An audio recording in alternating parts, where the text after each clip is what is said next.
Coming home from war should feel like victory for Staff Sergeant Michael Thompson. Stepping off that plane at Fort Bragg after his third deployment overseas felt like the end of a very long chapter. The hot North Carolina air hit his face, and for the first time in months, he could breathe without scanning rooftops for threats. His wife Katie was there waiting with their 8-year-old daughter Lily, holding a sign that read, "Welcome home, Daddy," in crayon letters that made his throat tight with emotion. The drive home to their new house in Riverside Meadows felt surreal. Katie had found the place while he was deployed, and she was so excited to show him their first real home.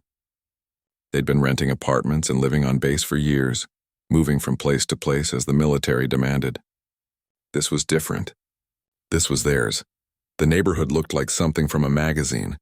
Perfect lawns stretched in neat rows, each house painted in approved shades of beige and cream. Trees lined the streets at exact intervals, and not a single trash can was visible anywhere. Katie explained how the homeowner association kept everything looking so pristine. There were rules about paint colors, lawn maintenance, and even what decorations you could put up. It seemed a bit much to Michael. But after years of military regulations, following a few more rules didn't seem like a big deal. Their house sat at the end of a quiet street, with a small front yard and a decent-sized backyard where Lily could play. The previous owners had left behind a swing set, which Lily claimed immediately as her own kingdom. Michael stood in the driveway that first day, watching his daughter run around their yard, and felt something he hadn't experienced in years: peace. The first few weeks were like a dream. Michael started his transition out of active duty, dealing with paperwork and medical appointments at the VA. Katie went back to her job at the local hospital, working night shifts in the emergency room. She'd kept that job throughout his deployment, taking care of everything while he was gone. Lily started at a new school and made friends quickly, the way kids do. Michael enjoyed the simple pleasure of morning coffee on their front porch, watching the neighborhood wake up. Commuters hurried to their cars, dog walkers made their rounds, and school buses collected chattering children. It was the kind of normal life he'd dreamed about during those long nights overseas, wondering if he'd ever make it home to experience ordinary moments like these. He put up an American flag on a pole in their front yard, the same flag that had flown over his base overseas. Every morning he'd step outside and look at those red, white, and blue stripes, remembering the friends who didn't make it home, and feeling grateful for the freedom they'd all fought to protect. The flag meant something to him that civilians might not understand, but he figured most people would respect what it represented. Lily loved drawing with sidewalk chalk, creating elaborate hopscotch courses and colorful pictures all over their driveway. Michael would come home from appointments to find rainbows and flowers and stick figures of their family covering the concrete. Katie would laugh and take pictures, saying they needed to document every moment of their daughter's childhood they'd already missed too much of. The homeowner association had sent them a welcome packet when they moved in, filled with rules and regulations that Katie had filed away somewhere. Michael glanced through it once, noting restrictions on fence heights, garden choices, and holiday decorations. It seemed excessive, but he'd dealt with military bureaucracy for years. How hard could it be to follow a few neighborhood guidelines? The first letter arrived on a Tuesday morning in October. Michael found it tucked behind their screen door, an official-looking envelope with the HOA logo. Inside was a typed notice informing them that their American flag violated community standards because it wasn't the approved size and wasn't mounted on an approved flagpole. There was a deadline to correct the violation and a warning about potential fines. Michael read the letter twice, thinking he must have misunderstood something. This was America. He was a veteran who'd served his country honorably. The idea that someone would tell him he couldn't fly an American flag seemed absurd. He showed the letter to Katie when she got home from work, expecting her to be as confused as he was. Katie's face fell as she read it. She'd heard whispers at work about the HOA in their neighborhood, how they could be strict about certain things, but she hadn't expected anything like this. She suggested they attend the next HOA meeting to discuss it calmly and reasonably. Michael agreed, though something about the tone of that letter bothered him more than he wanted to admit. That weekend, Lily set up a small lemonade stand at the end of their driveway. She'd been learning about animal shelters at school and wanted to raise money to help the dogs and cats there. Michael helped her make signs and mix the lemonade, proud of his daughter's compassionate heart. Neighbors stopped by throughout the day, and Lily chatted with everyone about her mission to help animals. She raised $37 and was absolutely thrilled. The second letter arrived the following Monday. This one informed them that their daughter's lemonade stand constituted an unauthorized commercial enterprise that violated the HOA's business restrictions. There was mention of potential legal action if such activities continued. Michael stared at the letter in disbelief. They were threatening legal action over an 8-year-old's charity lemonade stand. That evening, he called the number on the HOA letterhead and reached a man named Gerald, who introduced himself as the board president. Gerald's voice was crisp and businesslike as he explained that rules were rules, and exceptions couldn't be made for anyone, regardless of their personal circumstances. When Michael mentioned his military service, Gerald's tone became condescending, suggesting that perhaps Michael wasn't used to civilian life and needed time to adjust to community standards. Michael hung up, feeling frustrated and confused. This wasn't the homecoming he'd imagined. He'd fought overseas to protect the freedoms that this HOA seemed determined to restrict. As he tucked Lily into bed that night, she asked if she'd done something wrong with her lemonade stand. He assured her she'd done something wonderful, but privately, he wondered what kind of neighborhood they'd moved into. The signs were all there in those first weeks, but Michael wanted to believe that reasonable people could work things out through reasonable conversation. He was a problem solver by nature and training. Surely there was a way to live peacefully in this community, without constantly walking on eggshells about every little thing his family did. Looking back later, he'd realized that those first letters weren't really about flags or lemonade stands. They were tests, designed to see how much the Thompson family would bend before they broke. Unfortunately for the HOA, they'd picked the wrong veteran to mess with. Michael had spent years defending freedom overseas, and he wasn't about to let anyone take it away from his family at home. The letters kept coming like clockwork, each one more ridiculous than the last. Michael thought the flag and lemonade stand complaints were just unfortunate misunderstandings, but by November, he realized this was something much bigger. The HOA wasn't just enforcing rules, they were creating new ones specifically to target his family. The third letter arrived on a Thursday morning, and this one made Michael's blood pressure spike. According to the HOA board, Lily's chalk art on their driveway was causing aesthetic disruption to the community's visual standards. They demanded that all chalk be removed immediately and that future artistic activities be confined to areas not visible from the street. Michael stood in his driveway looking at his daughter's innocent rainbows and hopscotch squares, wondering what kind of person sees a child's artwork as a problem. Katie tried to stay positive about the whole situation. She suggested they could set up an easel in the backyard for Lily's art projects, maybe make it into a fun outdoor studio. But Michael could see the hurt in his daughter's eyes when they had to explain why she couldn't draw on their own driveway anymore. Lily didn't understand why the neighbors didn't like her pictures, and honestly, neither did he.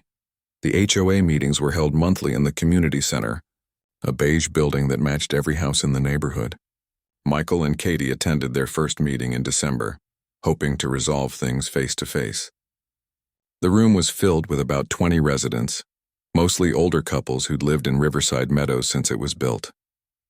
Gerald Thornfield, the board president, ran the meeting like a military operation, though Michael noted he'd clearly never actually served in the military.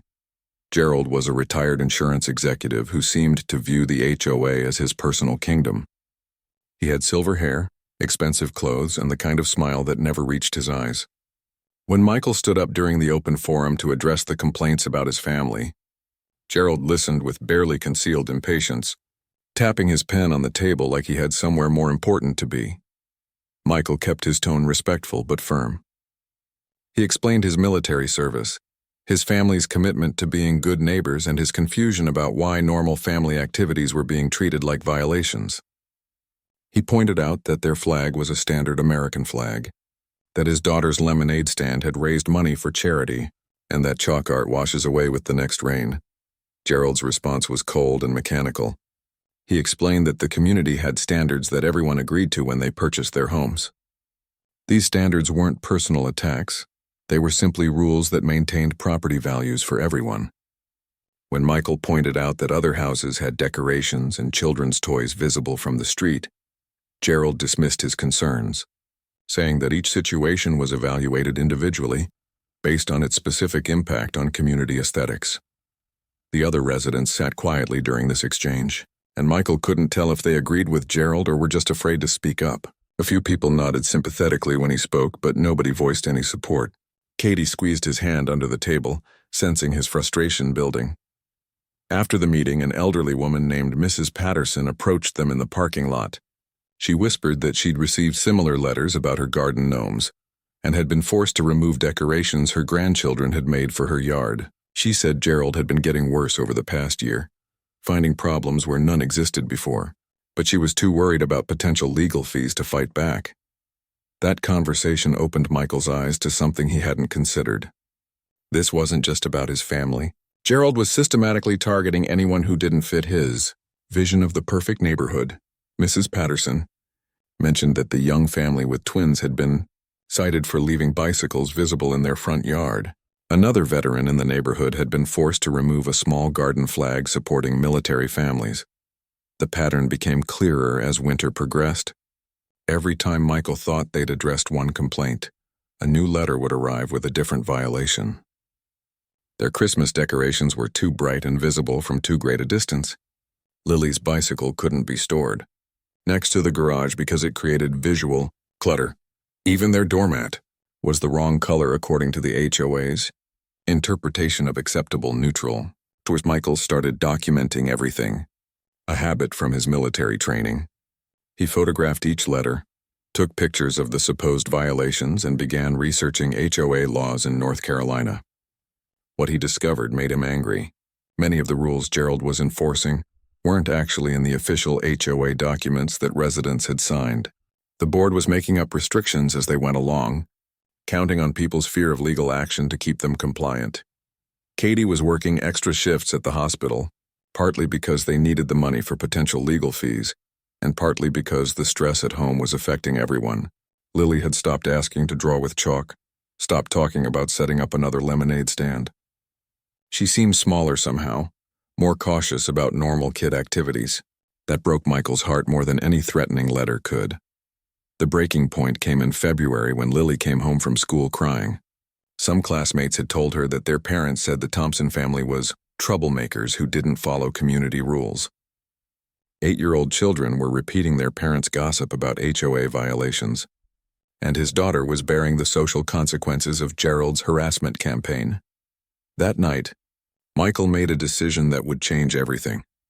He wasn't going to keep bending over backward to appease a petty tyrant who seemed to enjoy making families miserable. He'd spent years defending American freedoms overseas, and he wasn't about to surrender those same freedoms in his own neighborhood. He started reaching out to other residents who'd received violation letters, building a quiet network of people who were tired of walking on eggshells in their own homes. Mrs. Patterson introduced him to the family with twins, who introduced him to a single mother who'd been cited for hanging laundry outside to save money on electricity bills. Each conversation revealed more examples of Gerald's overreach and abuse of power. Michael also began researching Gerald's background and discovered some interesting facts. The man had been forced into early retirement from his insurance company, following complaints about his management style. He'd been divorced twice, both times with his ex-wives citing his controlling behavior. The HOA presidency seemed to be his way of exercising the kind of authority he'd lost in other areas of his life. By March, Michael had compiled a thick folder of documentation about HOA violations that exceeded their legal authority. He'd identified at least 15 families who'd been targeted with questionable complaints. Most importantly, he'd discovered that Gerald and his two closest board allies had been making decisions without proper votes and spending HOA funds on personal projects. The war was far from over, but Michael finally felt like he had ammunition to fight back. He'd learned in the military that the best defense is often a good offense, and Gerald was about to discover that he'd picked the wrong veteran to bully. Some battles are worth fighting, and protecting his family's right to live peacefully in their own home was definitely one of them. Lily's 9th birthday was supposed to be perfect. After months of HOA harassment, Katie and Michael wanted to give their daughter something special, something that would remind her that their home was a place of joy, not constant worry. They planned a small party in their backyard with a few friends from school, complete with decorations, games, and a bounce house rental that Lily had been dreaming about for weeks. Michael had done his homework this time. He read through every single page of the HOA documents, looking for any possible objection to a birthday party on their own property. The bounce house would be in the backyard, not visible from the street. The decorations would be temporary and removed the same day. He even checked the noise ordinances to make sure they wouldn't violate any community quiet hours. Saturday morning arrived bright and sunny, perfect weather for a birthday party. Katie decorated the backyard with colorful streamers and balloons, while Michael helped the rental company set up the bounce house. Lily was practically vibrating with excitement, wearing her favorite purple dress and a sparkly birthday crown that made her feel like a princess. The party started at noon, and for the first hour, everything was magical. 6 little girls bounced and giggled, played musical chairs, and sang happy birthday at the top of their lungs. Michael grilled hot dogs and hamburgers while Katie served cake and took photos. For those precious moments, they felt like a normal family celebrating their daughter's special day. Then Gerald showed up. He didn't knock on the front door or call ahead. Instead, he marched around to the backyard with his clipboard and measuring tape, accompanied by 2 other board members who looked just as serious and disapproving. The laughter stopped immediately as the children stared at these stern adults who had invaded their party. Gerald announced that they were investigating reports of unauthorized structures and excessive noise levels. He began measuring the bounce house while the children watched in confusion, their fun completely ruined by this unexpected interruption. One of the other board members started taking photos of the decorations as if they were documenting evidence of some terrible crime. Michael felt something inside him snap. This wasn't about rules or community standards. This was cruelty, pure and simple. These people had deliberately chosen his daughter's birthday to make a point, to show that they could disrupt his family's happiness whenever they wanted. The look of confusion and hurt on Lily's face was more than he could bear.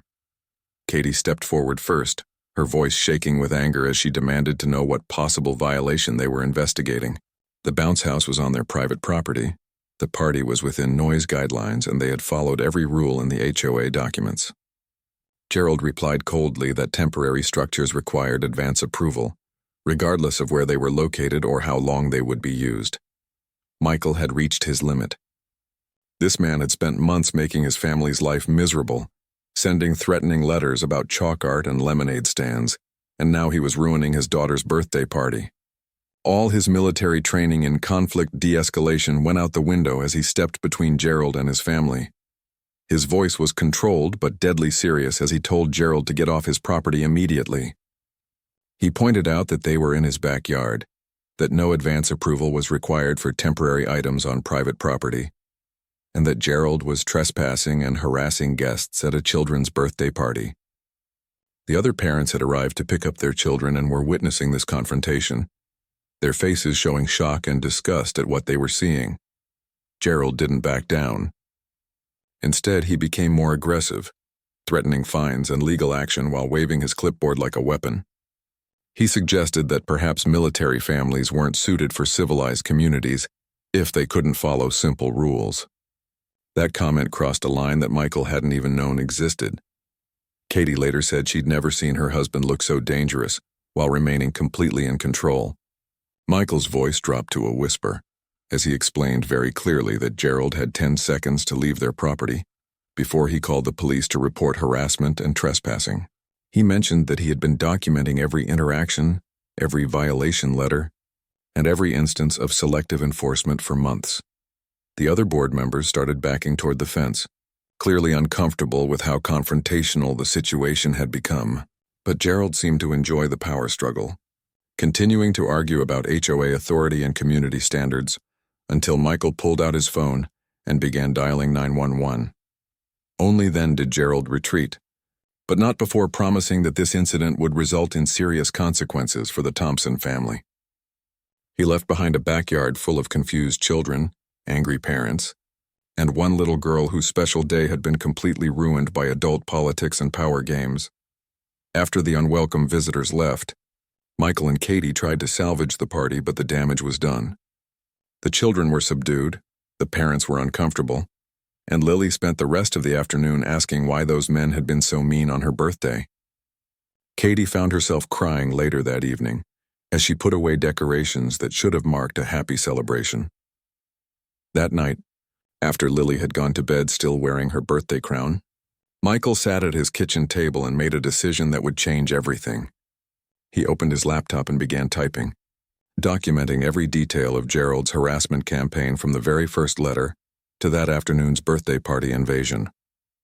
He researched HOA laws until 3 a.m, printing out regulations and legal precedents that proved most of Gerald's actions were illegal. He found contact information for the state attorney general's office, local news stations, and legal aid organizations that helped homeowners fight HOA abuse. Katie found him there at dawn, surrounded by papers and printouts, his eyes red from lack of sleep but his jaw set with determination. She'd seen that look before during his deployments when he was planning dangerous missions. It was the expression of a man who had identified his enemy and was preparing for war. Michael looked up at his wife and spoke the words that would define everything that came next. He wasn't going to take this anymore. Gerald had made this personal when he attacked their daughter's birthday party, and now it was time to fight back with everything he had learned in the military about strategy, documentation, and never giving up. The HOA thought they were dealing with just another intimidated homeowner who would eventually give in to their demands. They had no idea they had just declared war on a United States Marine who had spent years fighting for freedom and wasn't about to surrender it in his own backyard. Gerald had pushed too far, and now he was going to discover what happens when you mess with the wrong family. Michael had always been methodical, a trait that served him well in the military and now in civilian life. After Lily's ruined birthday party, he threw himself into research mode, spending every free moment studying HOA laws, property rights, and legal precedents. He reached out to other residents who had been targeted, slowly building a network of frustrated neighbors who were tired of living under Gerald's thumb. The response was bigger than he expected. Mrs. Patterson introduced him to the Johnsons, a young couple who had been cited for parking their work truck in their own driveway because it wasn't aesthetically appropriate. The Garcias had received warnings about their vegetable garden being too visible from the street. Even the Wilsons, an elderly couple who had lived in the neighborhood for 15 years, had been forced to remove a bird feeder because it attracted nuisance wildlife. Michael organized informal meetings at different neighbors' houses, careful to keep things low-key and legal. They shared stories, compared violation letters, and began to see the pattern of selective enforcement and personal vendettas that had been disguised as community standards. What emerged was a picture of systematic harassment that went far beyond normal HOA oversight. Katie supported his efforts but worried about the stress it was putting on their family. Michael was spending hours every night on the computer, printing documents and making phone calls. He'd always been focused, but this felt different, more intense. She understood his anger, especially after what happened at Lily's party. But she wondered if fighting back might make things worse for them. Those concerns proved prophetic in April, when Gerald escalated the situation beyond anything they had imagined. It started with security cameras appearing around the neighborhood, positioned at key intersections and common areas. Gerald announced at the monthly HOA meeting that these cameras were necessary to monitor compliance with community standards and identify violations that might otherwise go unnoticed. Michael immediately recognized this as a surveillance system designed to gather ammunition against residents who dared to challenge Gerald's authority. The cameras weren't pointing at common areas where vandalism or theft might occur. Instead, they were angled to capture driveways, front yards, and walking paths where families went about their daily lives. The camera footage became Gerald's new weapon of choice. Suddenly, normal activities were being scrutinized and twisted into violations. Mrs. Patterson received a letter claiming her garbage can had been visible from the street for 37 minutes longer than allowed, complete with timestamps from security footage. The Johnsons were cited for their teenage son walking on common area grass instead of staying on designated pathways. But it was what happened to Lily that crossed every line of decency and common sense. Michael's daughter loved riding her bike around the neighborhood, especially on the winding paths that connected different sections of Riverside Meadows. It was safe, fun exercise that helped her make friends with other kids in the area. She always wore her helmet, followed traffic rules, and never caused any problems. The letter arrived on a Tuesday morning in May, and Michael read it 3 times before he could believe what he was seeing. According to Gerald's interpretation of security camera footage, Lily had been engaging in suspicious behavior around community property. The letter detailed specific dates and times when she had stopped her bike near the playground, talked to other children, and even picked up a piece of trash from the ground. The accusations were insane. Gerald was claiming that a 9-year-old girl riding her bike and playing with friends constituted potential vandalism and loitering with intent to damage community property. The letter included grainy security, camera photos that showed Lily doing perfectly normal kid things, but with timestamps and annotations that made innocent activities look sinister. Michael felt physically sick reading the accusations against his daughter. Gerald was essentially calling a child a criminal for riding her bike in her own neighborhood. The letter demanded that Lily's unsupervised activities in common areas be curtailed immediately, and warned that continued violations could result in permanent restrictions on her access to community facilities. Katie was furious when she read the letter. Her voice shook with anger as she pointed out that Gerald was now targeting their child directly, using surveillance footage to twist normal childhood activities into evidence of wrongdoing. This wasn't about HOA rules anymore. This was harassment of a family through their 9-year-old daughter. The other parents in their growing network of allies were horrified when they heard about the accusations against Lily. Several of them had children who played with her regularly, and they knew exactly how ridiculous Gerald's claims were. But the letter had its intended effect, creating fear and uncertainty about what activities might be considered violations next. Michael realized that Gerald was trying to isolate his family by making them afraid to let Lily participate in normal neighborhood activities. If a child couldn't ride her bike or play with friends without being accused of criminal behavior, then the HOA had become something far more dangerous than a neighborhood organization. It had become a tool of oppression that was targeting innocent children. That evening, Michael sat down with Lily to explain what was happening.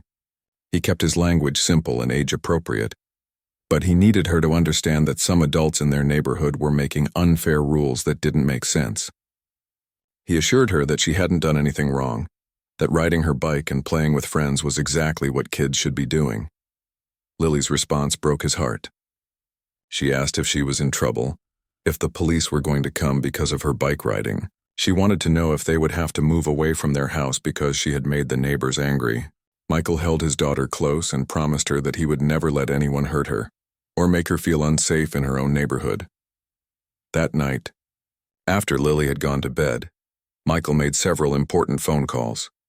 He contacted a lawyer who specialized in HOA disputes, a reporter from the local newspaper who had written about neighborhood issues, and a veterans advocacy group that helped military families deal with civilian legal problems. He also reached out to his growing network of neighbors, sharing the accusations against Lily and asking for their support. The response was immediate and overwhelming. Other parents volunteered to provide character references for Lily, documenting her helpful and respectful behavior around the neighborhood. Mrs. Patterson offered to testify about times when Lily had helped her carry groceries or picked up litter without being asked.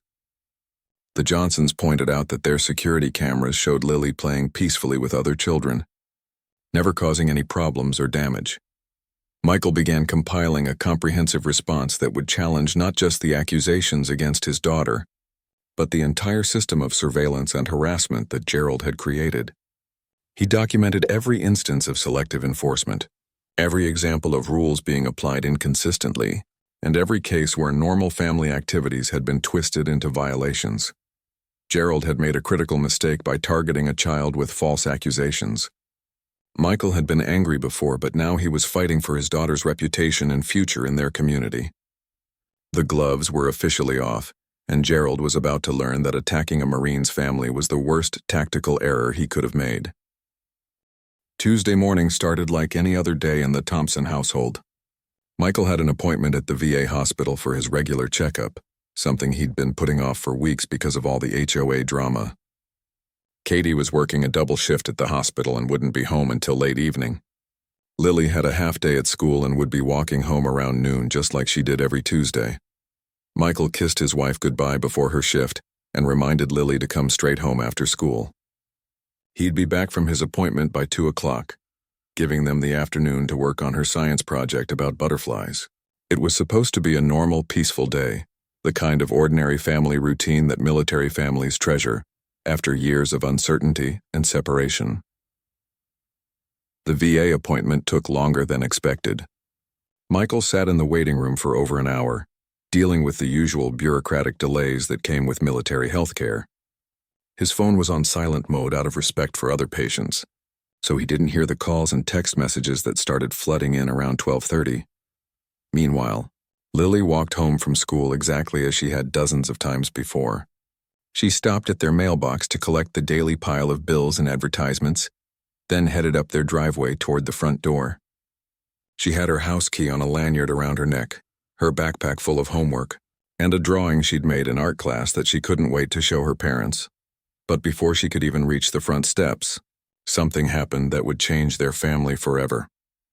2 police officers were driving through Riverside Meadows on their regular patrol when they received a call about suspicious activity in the neighborhood. The dispatch report claimed that a child was trespassing on private property and potentially vandalizing community areas. The caller had provided specific details about the child's appearance and location, making it sound like an urgent situation requiring immediate response. Officer Martinez and Officer Johnson had been patrolling this quiet suburban neighborhood for years, without any serious incidents.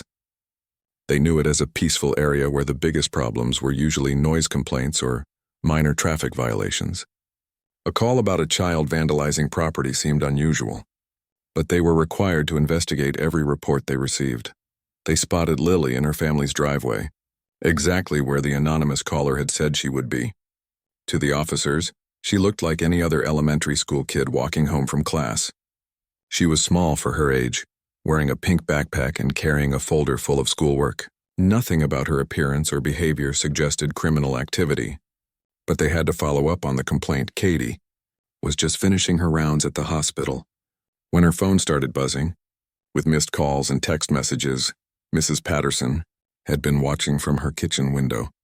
When the police car pulled into the Thompsons' driveway, she immediately called Katie's number, which Michael had shared with trusted neighbors for emergencies exactly like this. The first message made Katie's blood run cold. Mrs. Patterson's voice was shaky and upset as she explained that police officers were questioning Lily in their front yard. She didn't know what was happening, but it looked serious, and Katie needed to get home immediately. Katie's hands were trembling as she called Michael's phone, getting no answer because he was still in his appointment with the ringer turned off. She left 3 voicemails, each one more frantic than the last, explaining that something was wrong at home, and he needed to call her back right away. Then she grabbed her purse, told her supervisor she had a family emergency, and raced toward her car. Back at the house, Officer Martinez was trying to understand why they'd been called about this particular child. Lily was polite and cooperative, answering their questions in the shy but respectful way that 9-year-old kids do when talking to authority figures. She explained that she lived in this house, that she'd just walked home from school, and that she was trying to get inside to start her homework. Officer Johnson looked around the property, noting the American flag in the front yard, the well-maintained lawn, and the family photos visible through the front window. Everything about this situation seemed completely normal, making him wonder why someone had reported this as suspicious activity. He'd been a police officer for 15 years, and his instincts told him this was either a mistake or a malicious complaint. The officers asked Lily if she'd been drawing with chalk on any driveways or playing in areas that didn't belong to her family. She nodded honestly, explaining that she sometimes drew hopscotch squares on their driveway and played with other kids in the neighborhood playground. Her innocent answers confirmed what the officers already suspected. This was a completely ridiculous complaint about normal childhood activities. Mrs. Patterson couldn't stay inside watching anymore. She walked across the street and introduced herself to the officers, explaining that she was a longtime neighbor who had known the Thompson family since they moved in. She vouched for Lily's character, describing her as a helpful, polite child who had never caused any problems in the neighborhood. That's when the real story started to come. Out. Mrs. Patterson mentioned the ongoing disputes between the Thompson family and the HOA board, the harassment letters, and the escalating conflict over trivial violations. The officers began to understand that they were dealing with a neighbor dispute that had spiraled completely out of control. Officer Martinez felt increasingly uncomfortable as he realized they'd been used as weapons in a petty neighborhood conflict. Someone had called the police on a 9-year-old girl for walking home from school and doing normal kid activities on her own property. In his 10 years as an officer, he'd never encountered anything quite this absurd or malicious. Katie arrived home just as the officers were wrapping up their investigation. She pulled into the driveway to find her daughter sitting on their front steps looking confused and scared, while 2 police officers took notes about chalk art and bicycle riding. The sight of uniformed officers questioning her child sent Katie into full protective mother mode. She approached the situation carefully, introducing herself as Lily's mother and asking what was happening. Officer Johnson explained about the complaint they'd received, emphasizing that they'd found no evidence of any wrongdoing, and that Lily had been completely cooperative and respectful. Throughout their conversation, Katie's anger was barely contained as she realized what had happened. Someone had deliberately called the police on her daughter, using law enforcement as a tool of harassment in their HOA dispute. She thanked the officers for their professionalism, while internally seething at whoever had made such a malicious complaint about an innocent child. By the time Michael got home an hour later, the officers had left, but the damage was done. Lily was traumatized by the experience of being questioned by police officers in her own driveway. She kept asking if she was in trouble, if she'd done something wrong that would get her family in more problems with the angry neighbors. Michael listened to Katie's account of what had happened, his jaw tightening with each detail. Someone had crossed the ultimate line by involving law enforcement in their harassment campaign against his family. They'd used his daughter's normal activities as justification to call the police, traumatizing a 9-year-old child and escalating their conflict to a dangerous new level. That evening, Michael held his shaking daughter as she cried about the scary men who had questioned her about her chalk drawings. He promised her that she hadn't done anything wrong, that the police officers were just doing their job, and that he would make sure nothing like this ever happened to her again. But privately, he was planning his response to this latest escalation, knowing that someone had just declared war on his family by targeting his innocent child. The morning after police officers questioned his 9-year-old daughter in their own driveway, Michael woke up a different man.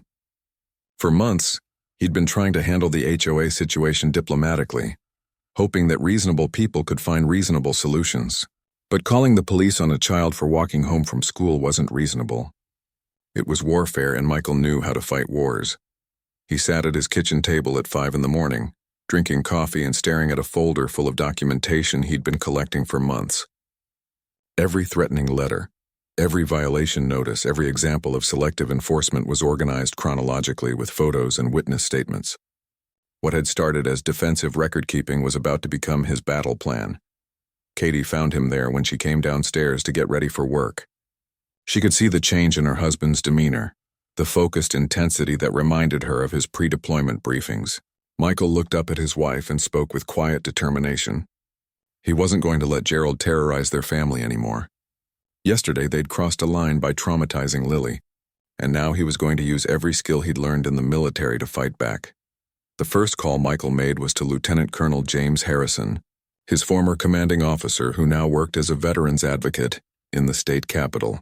Harrison had always told his Marines that the mission didn't end when they came home, that protecting their families was just as important as protecting their country.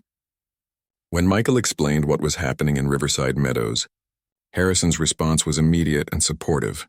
Within an hour, Harrison had connected Michael with a network of resources he didn't know existed. There was a veterans legal aid organization that specialized in helping military families fight HOA abuse. A retired Air Force paralegal who volunteered her time to research property law violations. Even a former Navy lawyer who took on cases where HOAs exceeded their legal authority. But Michael's most powerful weapon turned out to be his own methodical approach to problem solving. Years of military planning had taught him to identify objectives, assess resources, and develop multiple strategies for achieving his goals. He treated the HOA conflict like a military operation, complete with intelligence gathering, tactical planning, and coordinated execution. His first objective was documentation. Michael reached out to every family in Riverside Meadows who had received violation letters, asking them to share their experiences and provide copies of their correspondence with the HOA board. The response was overwhelming. Dozens of residents came forward with stories of harassment, selective enforcement, and financial intimidation that painted a clear picture of systematic abuse. Mrs. Patterson became his unofficial intelligence coordinator, using her network of longtime residents to identify patterns of behavior going back years. She discovered that Gerald had been targeting specific types of families: military personnel, young couples with children, single mothers, and anyone who questioned his authority. The discrimination wasn't random. It was deliberate and documented. The Johnsons provided security camera footage from their home that contradicted several of Gerald's violation claims.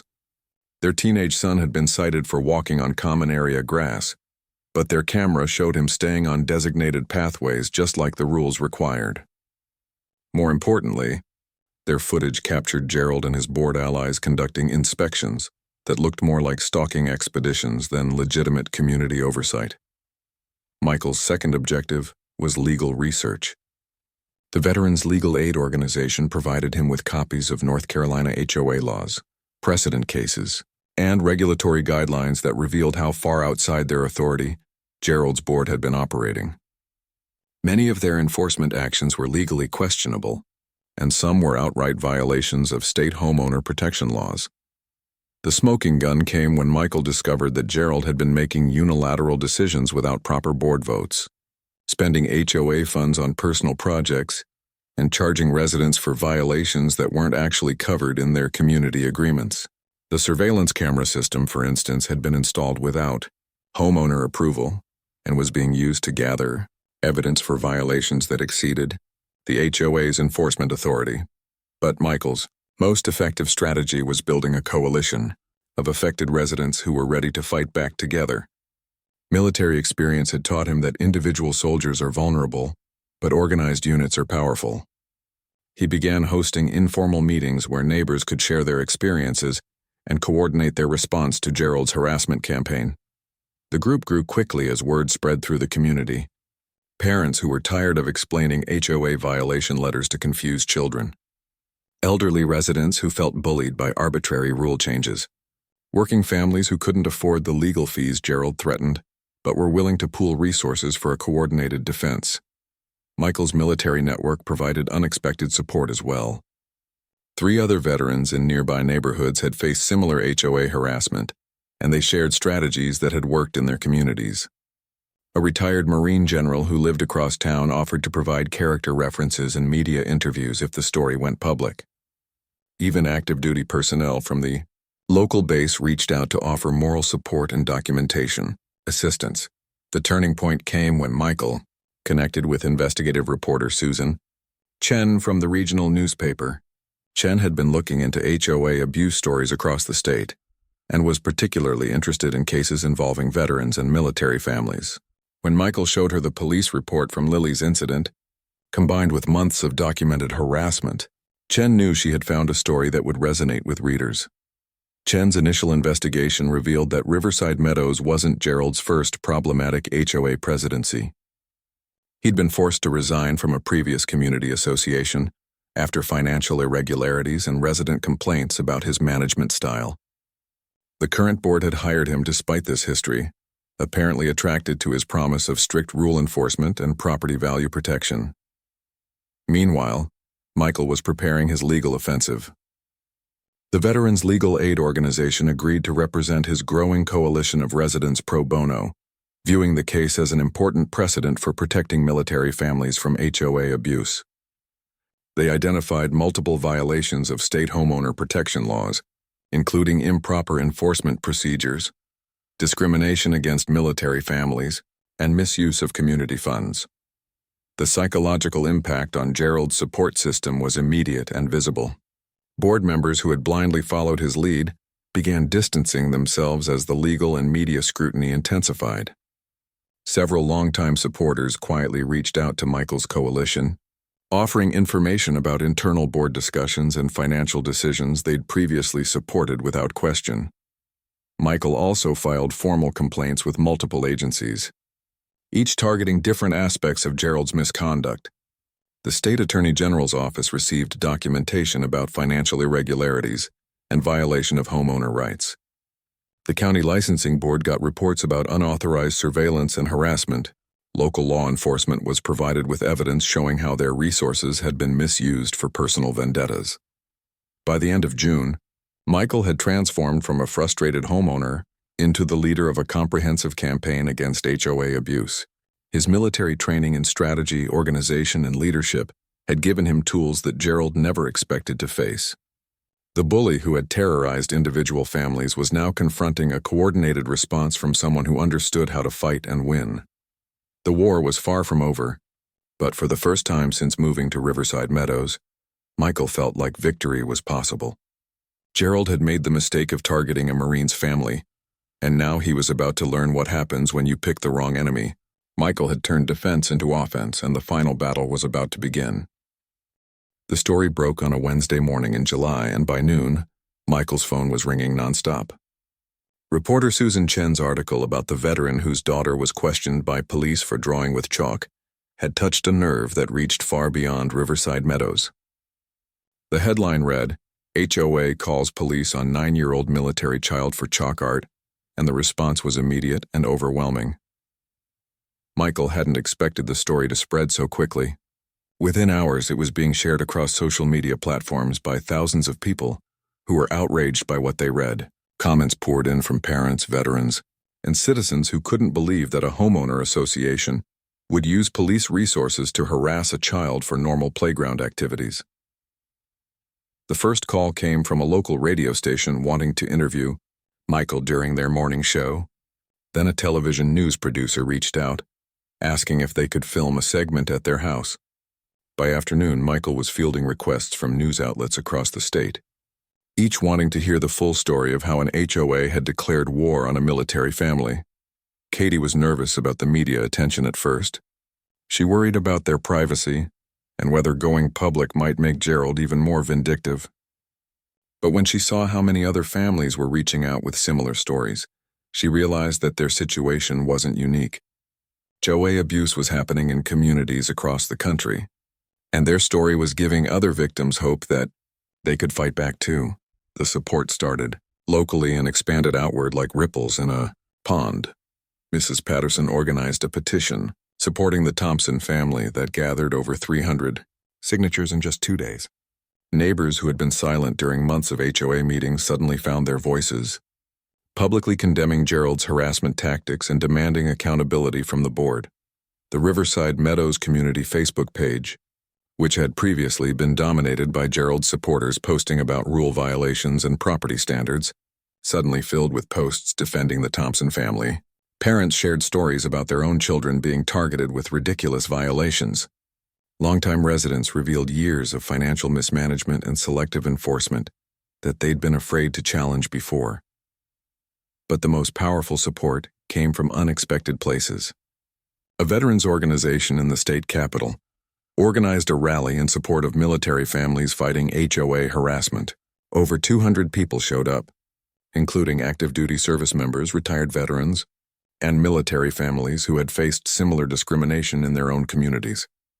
The rally was held at the county courthouse, just 15 minutes from Riverside Meadows, and the message was clear. Attacking military families for displaying American flags or raising money for charity was unacceptable in any American community.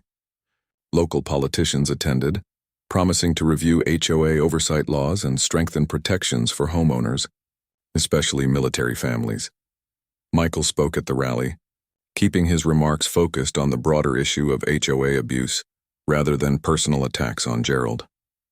He talked about serving overseas to protect American freedoms, only to come home and find those same freedoms under attack in his own neighborhood. His speech was filmed and shared online, reaching an even wider audience of people who were inspired by his determination to fight back. The legal pressure was mounting as well. The Veterans Legal Aid Organization had filed formal complaints with multiple agencies, and investigators were beginning to take a serious look at Gerald's management of Riverside Meadows. The state attorney general's office announced they were reviewing HOA practices across the region, using the Thompson case as a starting point for broader reforms. More damaging to Gerald's position was the financial scrutiny that came with increased attention. Residents who had never questioned HOA expenditures began demanding detailed accounting of how their dues were being spent. The unauthorized surveillance cameras, the legal fees for harassment campaigns, and Gerald's consulting payments to his own companies all came under investigation. Other board members started distancing themselves from Gerald as the pressure intensified. 2 longtime supporters resigned, citing personal reasons but privately expressing concern about potential legal liability. The remaining board members called an emergency meeting to discuss recent developments and community concerns, which everyone understood meant figuring out how to contain the damage. Michael's coalition of affected residents had grown into a powerful force within the community. They organized carpools to attend board meetings, coordinated social media responses, and shared legal resources to challenge questionable violations. What had started as individual families being picked off one by one had become a united front that Gerald couldn't intimidate or silence. The media attention brought unexpected allies from outside the community as well. Other HOA reform advocates reached out to share strategies and resources. A nonprofit organization dedicated to homeowner rights offered to help with legal costs. Even some real estate professionals expressed support, pointing out that HOA harassment actually hurt property values by creating negative publicity and legal complications. Children in the neighborhood became symbols of the larger fight. Lily and her friends organized their own lemonade stand to raise money for families dealing with HOA legal fees, turning Gerald's original complaint about charity fundraising into a powerful statement about community values.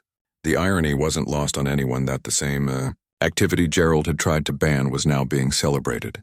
As an example of good citizenship, the turning point came when 3 prominent local businesses announced they were boycotting Gerald's insurance agency over his treatment of military families.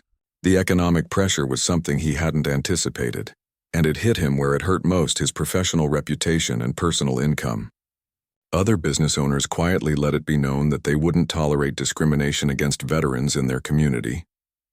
Gerald tried to fight back through official channels, sending cease and desist letters to residents who spoke publicly about HOA issues and threatening legal action against anyone who questioned his authority. But these heavy-handed tactics only generated more negative publicity and strengthened the resolve of his opponents. The most significant development came when the county announced they were reviewing HOA oversight regulations, partly in response to the Thompson case.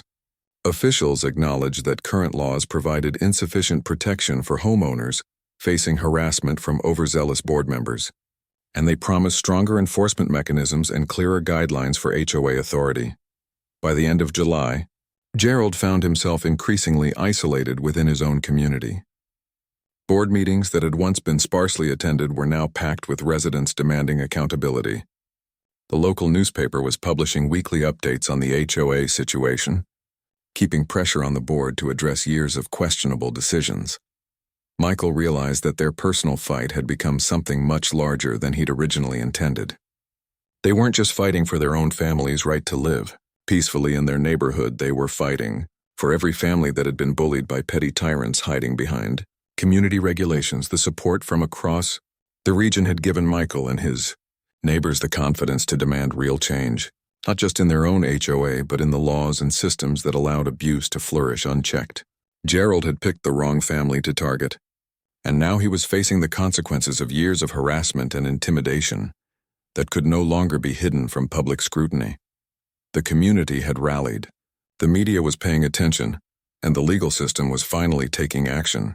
Gerald's reign of terror was coming to an end, and everyone could see it except perhaps Gerald himself.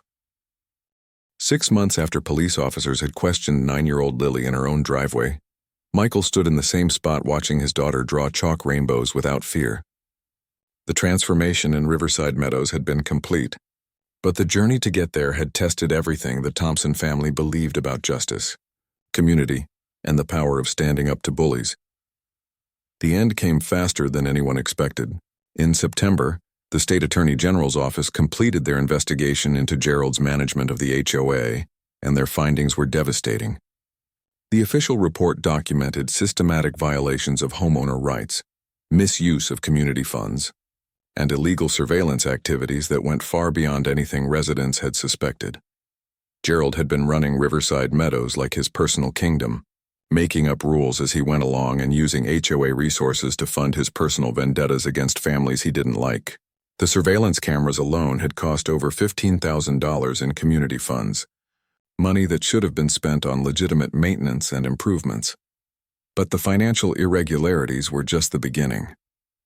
Investigators discovered that Gerald had been awarding maintenance contracts to companies he secretly owned, inflating costs and pocketing the difference. He'd charged residents for legal fees related to his harassment campaigns, essentially making them pay for their own persecution. The total amount of misappropriated funds exceeded $60,000. The legal consequences were swift and severe. The Attorney General's office filed criminal charges against Gerald for embezzlement and abuse of authority. 2 other board members who had participated in his schemes faced civil penalties and were barred from serving on any HOA board in the state. The remaining board members, who had been intimidated into silence, cooperated fully with investigators in exchange for immunity. Michael felt a complex mix of emotions watching Gerald's empire crumble. There was satisfaction in seeing justice served, but also sadness that it had taken so long and affected so many families. He thought about all the elderly residents who had lived in fear, the military families who had been targeted for their service, and the children who had been taught that expressing creativity or helping others could get them in trouble. The financial restitution process took months to sort out, but every family that had been illegally fined or charged fees received full refunds plus interest. Mrs. Patterson got back the money she'd paid for violations related to her garden gnomes. The Johnsons were reimbursed for legal fees they'd incurred fighting bogus parking violations. Even families who had moved away rather than deal with Gerald's harassment received compensation. More importantly, the entire HOA governance structure was overhauled with input from residents and legal experts. New bylaws established clear procedures for rule enforcement, required board transparency, and created appeals processes for disputed violations. Residents gained the right to attend all board meetings, review financial records, and recall board members who exceeded their authority. The transformation extended beyond just fixing Gerald's damage.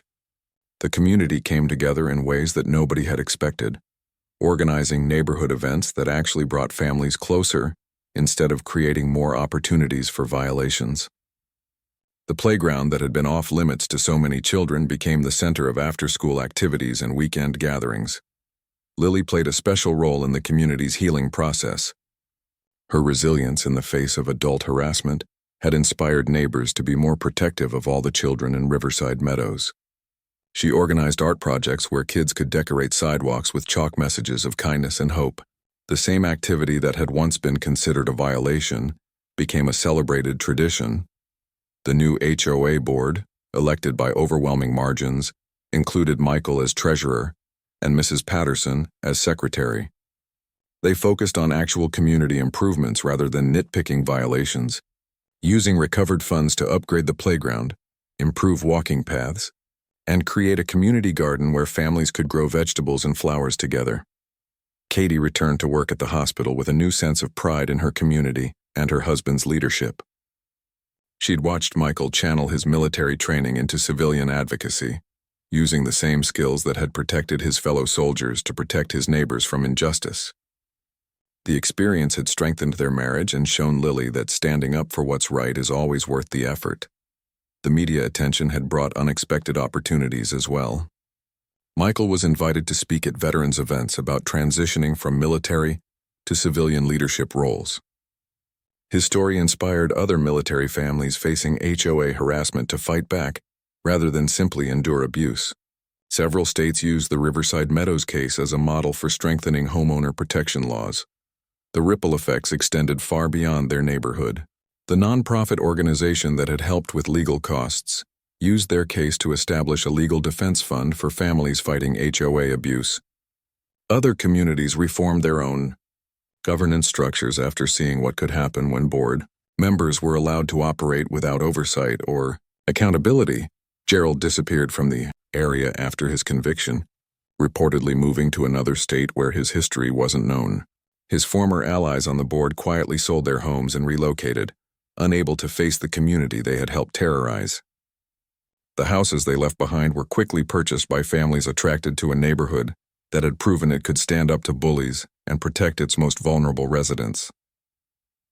1 year after the crisis began, Riverside Meadows looked like a completely different place. Children played freely without fear of violation notices.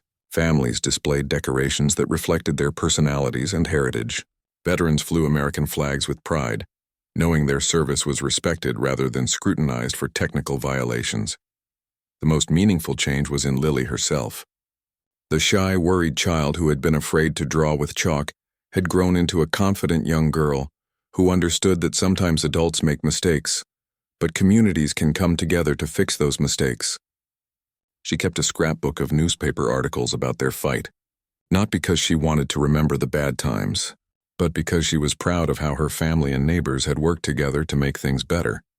Michael still kept his documentation folder, but now it contained thank you letters from other military families, articles about HOA reforms inspired by their case, and photos from community events that showed what Riverside Meadows had become. The thick file of violation letters and legal threats had been replaced by evidence of positive change and community healing. On quiet evenings, Michael would sit on his front porch and watch neighbors walking their dogs, children riding bicycles, and families enjoying their yards without fear of arbitrary enforcement actions.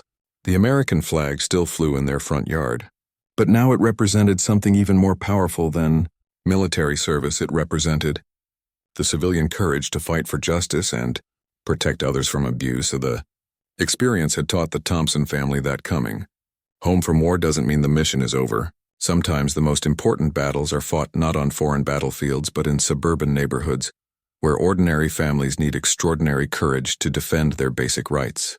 Gerald had picked the wrong Marine to intimidate, and the entire community was stronger because Michael had refused to back down when it mattered most.